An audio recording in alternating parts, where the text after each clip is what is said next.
Enkwawura ne mafo no wode amayen ne nakwadwoje si company limited wono nso asa ne hwene so wone Yesu ne kon nakra na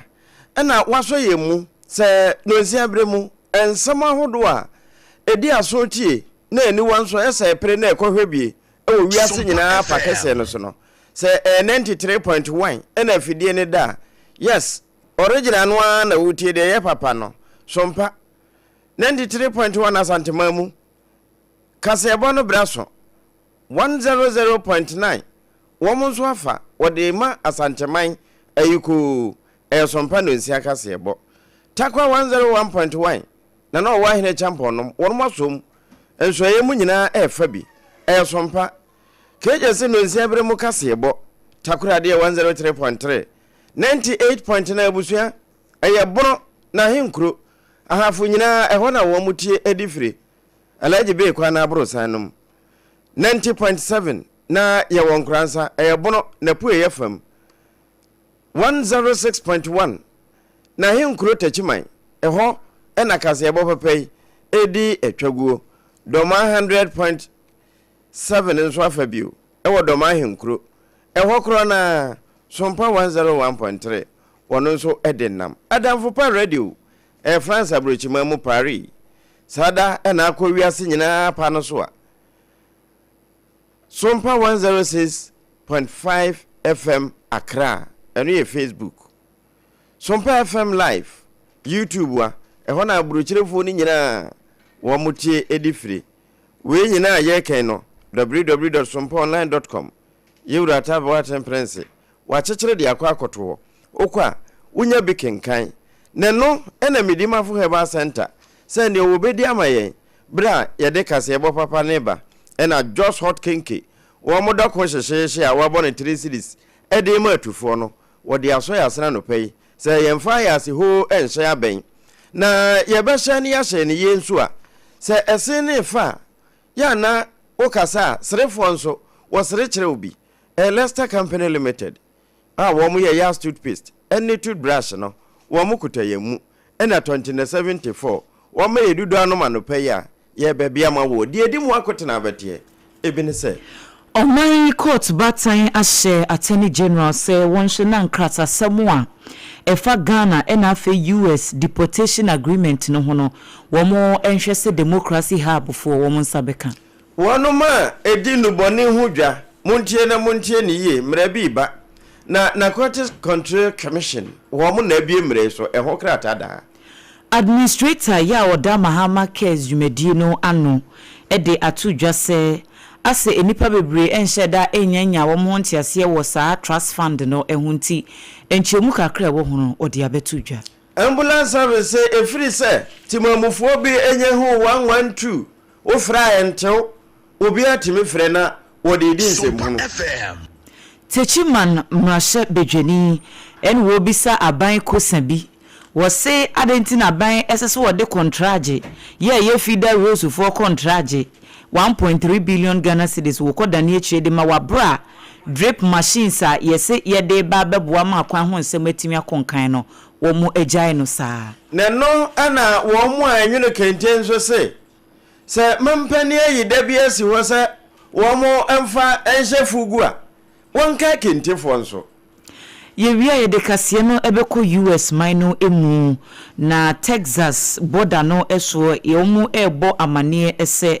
border town no wo mu atum beye nefua edu na ne ntia wo mu atu saa anamo no ye de ho nchimu ebebremu anopei afoforo bi eka ho enanuanom be no yatena se ebekenkan ede amamo se sompa 106.5 FM Accra ye kase ebo a edikan midin ede ADWOA ASARE mene triple emai Ejapia APAM DADAA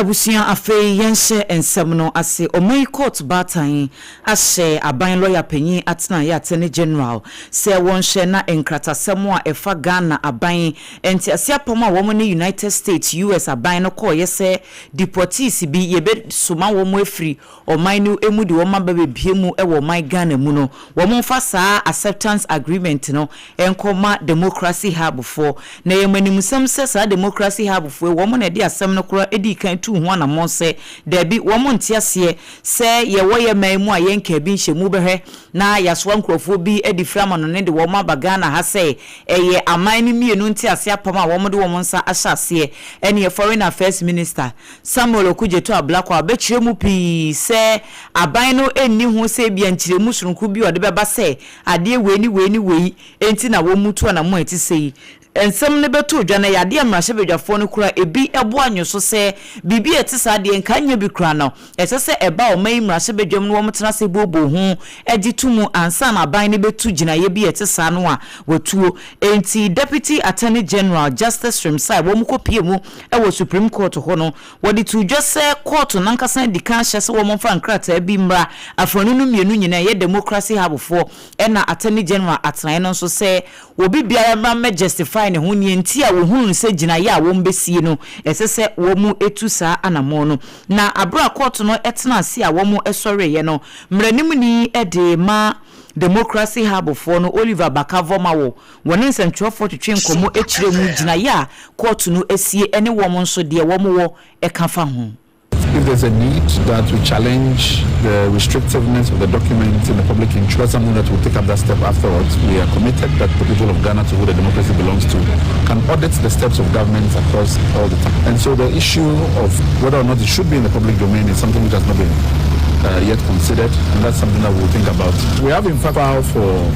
right to information request at the presidency. The presidency claimed that they did not have a copy of it and that we should speak to the Ministry of Foreign Affairs. We have spoken to the Ministry of Foreign Affairs. Today they have not complied with the request or even the direction from the presidency that they should release the document. And so as far as we are concerned, this is a positive step and that reinforces the arguments we are making before the court. Wei eye Oliver Bakavoma wo ono na ye emranim ni ema democracy hub adwumaku no abusuano pai adanse hu ne ma papa ni nyina na KJC company limited wono na wo ena ne nkura bata no nso etese mfenama ba bia ebi bo ho enti wompotamu awo no ya na wabusa nase na onsaka no se ye nkran ha na abuto di a ena e wato no ho apete tantra hera na ba tesu a wo ho Krata we every Narcotics Control Commission one mabobo ano ama yewura Francis Opoku amua acting public affairs and international relation penia wodano no wono ena nensa krata yase ena wonya adaje atworo no wode abase sompa monkenkan na afi monkyerechire mu pa matemamufo ntiase yi na wo mu hu se yechiri koko a yeninaba NACOC to start licensing for medicinal and industrial cannabis cultivation. Ninyina say Narcotics Control Commission say yankancha mo say the friend say cannabis e bi no mukura friend ntampe no. Wo mo ebe ma ho license na license ne nya modie ni bia. Enya ba ko no a etime bobo adam no na emom de wo mo ebetimi enya bibia ye de ye aduro e de afirim. Eno so kura no ewo emu ohamu nchemu a ahoode nkro no wono mope afi ewosade ewose wusidua no fa ni nyina echi no esan wa abakora wonom epede ye aduro no ntia wo mope se modua enya modie ni bi enu echi no sade amamra no ena afi bambo enhyehyeyete ewo ne dua ho saa so na abedie enu echi no se esomesi ana obenti ne dua ye efiri PAAA farms ena eba anase sade ye ka say yenwo no sa pepepe na ye no na bibi abo ho esumese benten farms company ena dua sa cannabis na fe washepo enya de ya twetwere ho na fe yasili abono pompo ede sori tepu atetare na fe ye nhyade hu nipa kwa ye de kwa kwama no na ne nyina echi no wo masa hu se sade emra ne se no sa so pepepe ena edie ebio wɔka kyerɛ mo sɛ setenia no saa cannabis no ɛho dwadie ne dua ne bibia no etia mmara wɔ manum enti wodi ho dwuma mmara bɛso mu enkosi sɛ lansese no eba yewura Francis Opoku Amoa wono ɛna ɛhwɛ akyiri sɛ de wɔne amansa di nkuta ho ɛde Narcotics Control Commission. Yetoa ensem no eso wa manefofro mu administrator ya oda Ghana Medical Trust Fund ye friend Mahama case no ano eye obobia dakon Opoku na wode atodwa ya wo chirum se ne ntia wo mode Mahama case ne ba ye ne sede ye be ya ba bia apomdinsi achiba health insurance no entimi nkonru no na eye Mahama case ne so abefa edi afiri ho na wo sini padodo no anyarewa hodo bi ti se non communicable diseases yi ehyehyehye wo ho breast cancer no mo ene niam bi etete sa kidney nyarewa no eno health insurance no enya de se etumi eduru baabi kura enti baabi epem no wo ma ne se pyramid enti se sia ye se primary health care se bia wo be sori anopa na bia uti pai wo anase wo yem ya wo ya ho nhye damfa wo no wabo awura ya se bia mu se wo kwakohwe oni padua mu ahwe se bia ye okay no eno na ye primary health care na eno da pyramid na se ena health insurance ne bia wakwa ya sabe ahwehwe omu yesi ne ama wuti pai wa na ne ama oyem ye oya no eyade weni ntia na mo esese wutu ne ho na health insurance ne bemu no na afi bre diagnose ne hu se dabi se yare na etete wo na enye yare bi ebetimi ama apara bi amu akofie na wakwakwatena se ne mum yade hu behia se sika kese bi anase mposi ebe ye osadwu bi na bibi etesa na eno no health insurance ne cover no a eho na Mahama case no ebem enchemu kakra wode mansem twofoni. His Excellency President John Dramani Mahama, the wisdom into only patches again, Yanyan to pyramid, free primary health care nedas, and only chase a was sorry now with you. Meet me walking into any facilities and record checking me pressure. I could take me blood, I say, and no checking re. Now say, who say, Ebi Asabe, when you're CHA, one movie called National Health Insurance. It's National Health Insurance. So, your friend is saying, with diabetes, let track a crap, affect two kidneys near National Health Insurance say dialysis at the end of the day we to now and no catch us say the moment it moves from that no na chronic na yet is into baby National Health Insurance na and Ghana Medical and nipa ni bebre wo ho a omo call beyond National Health Insurance now omo feel say me kwa broche kosa me ho ya Ghana Medical Trust Fund it doesn't take care of any condition beyond the borders of Ghana. Enti se oyare no ko ne esi da bi sadwi ne kura nye Ghana ha ese bia wo fa plane na uko India mine mu anakwa amanoni ho baabi na ukosa ho yade ampacho Mahama case ne de enu ho eye Ghana ha nko a en wo mo hwe atoto saa enyoma nenti obi adakun Opoku wono na ya administrator eda Ghana Medical Trust Fund ye friend Mahama case na ne eni ekuti yi anopei se oseno pai fita na ubiwa no kasa aye mpesa obeka atum abribia ye pahwe eno achi se asea no nso nkawankawa ne de da ho na sabio niema kekeka entemu ho nso a eno nso o kasa bo nsa na ye hwe odi so chuse uhia Leicester Company Limited one mo ya toothpaste no enti wasore na wontwi wo se a waburu wanu mache kan ho ne wabono wafono no kotugu na fe fa yaze ne bi twuse ma wanum nte na emma wa hoden bi a eso nya ewo wanum anopai kase no wokan ye ho ena ya no ayeden a ye de ma wo ambulance service asante mantemu manager woda no owura somek milon dut na nia brepa na asama wode tusui no eno so ayete samfna ma ebo ba bia wose womo 112 no a to free number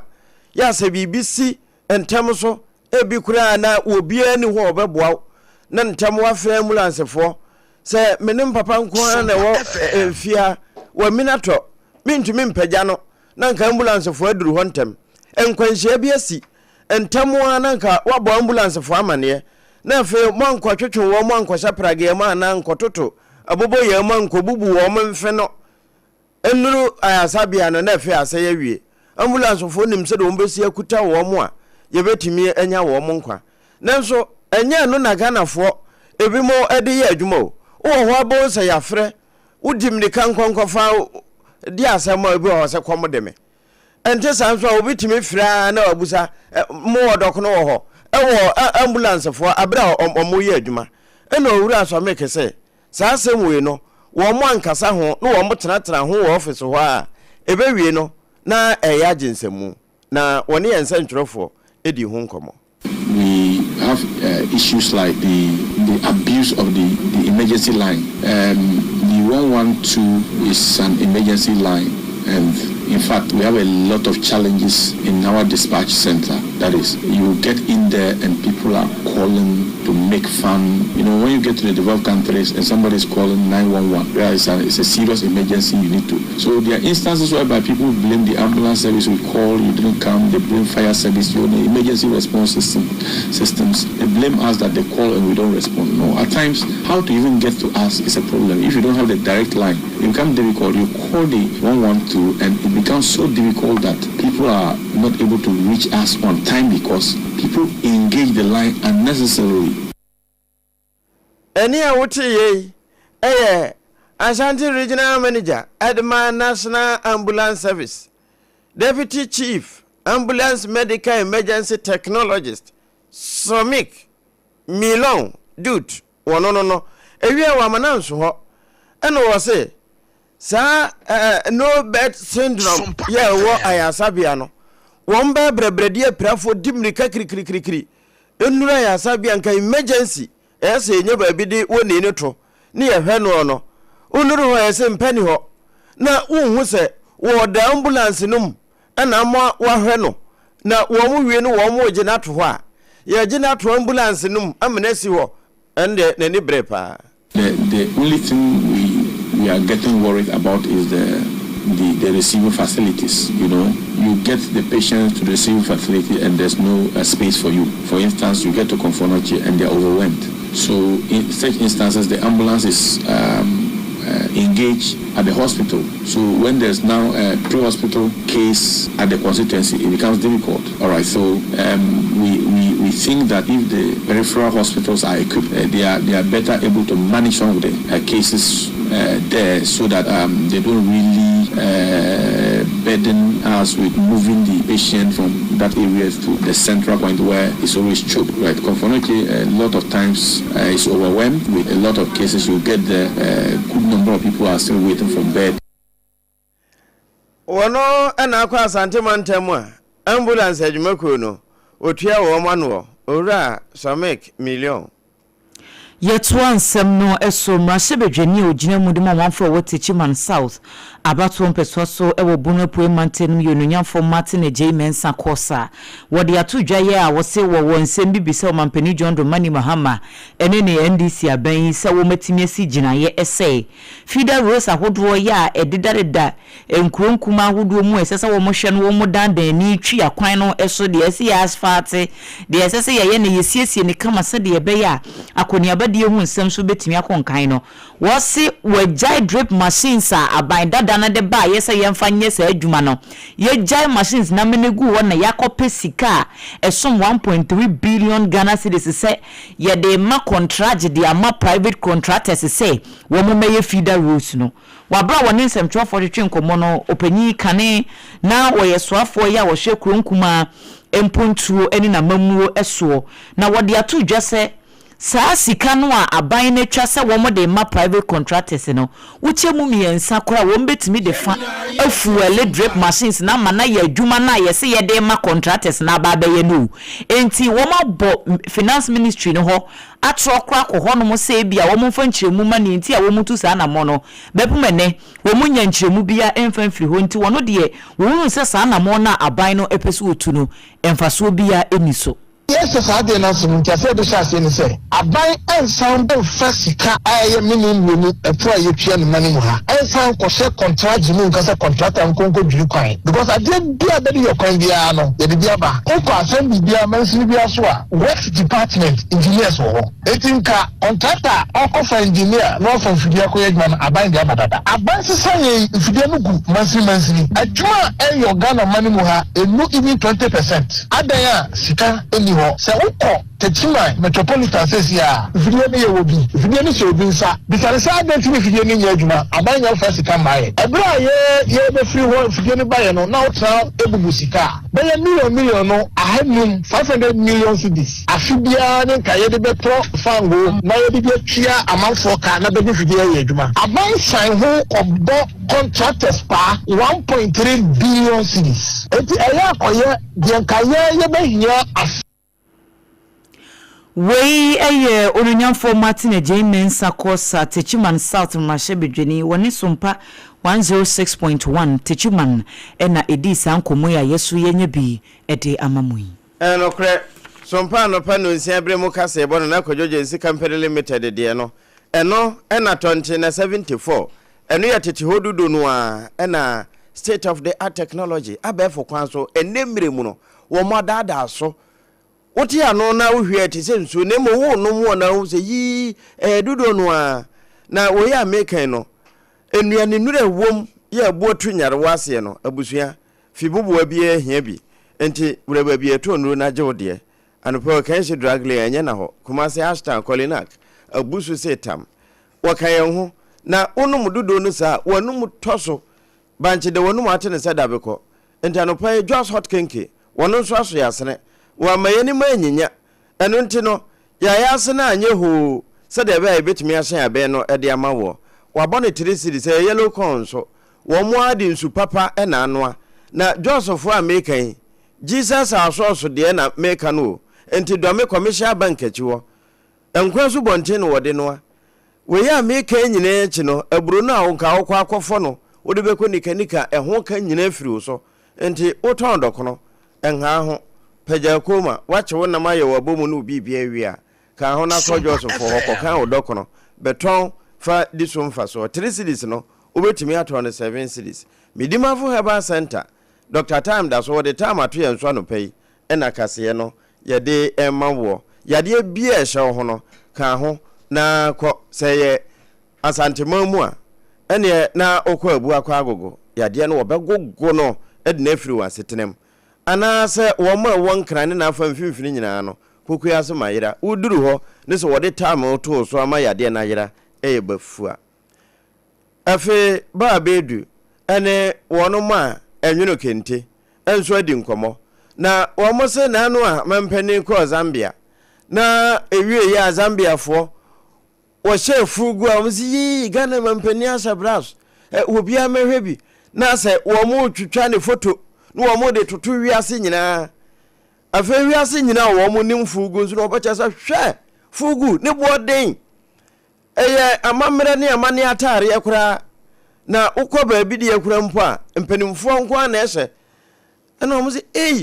na wo mo nso de no ayese skirt ya ebomu no straight dress enso eno ne ye wo makono efiri hwa na wo mampani se ne ye firi na kọ ye bekra fugu ere afiri Ghana enti ese abie kwan amafugu wo mo ye ho adwuma nso kura no wo mo de apie enna mpanimfo hye se be ya se be na ehu da obobekonti no anka wukweda bia no wo a wo fugu ya no wa hye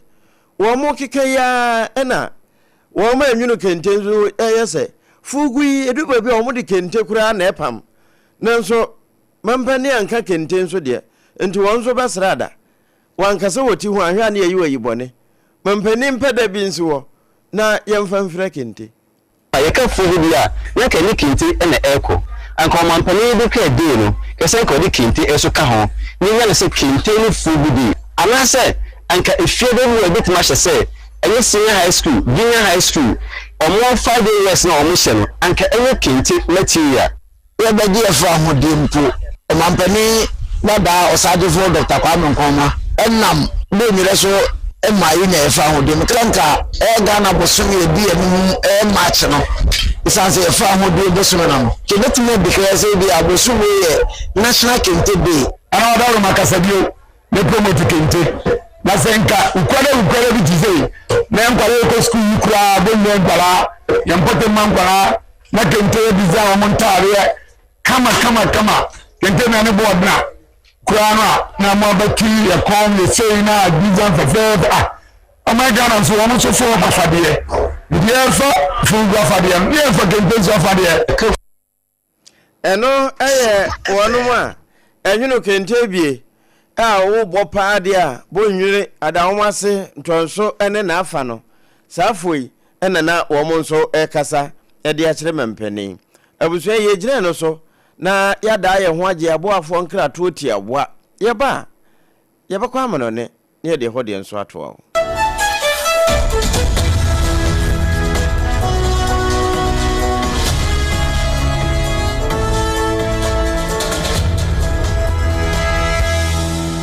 Point homeopathy clinic Ghana had the obi enim say prostate na baby omutimi ye screening ema hu ni ye etu ase a na endpoint homeopathy clinic anase kidney liver problem wo fa baby na ajuju na de fa ne premature ejaculation no a ba ma bi a wo ne wodofo akwakwahia asa wo di ne ho agro asa wo to nte ene ye bra endpoint homeopathy clinic na ye moa wo ema ne mema mo pa wo endpoint homeopathy clinic wo mo dem fua yare bia infections bi ne wo ho anase bia wo hwa wo fa baby na ajuju kidney problem prostate there endpoint homeopathy clinic kuma se ubehu endpoint homeopathy clinic ewo konoma boy here na akra hanso so there wo mu ginemu ankasa ewo sprinter bebre friend share signboard no hudru na ubusasa wo pe endpoint homeopathy clinic obia ebechiro for endpoint ewo 0244867068 and 0274234321 endpoint homeopathy clinic wo mu dem fua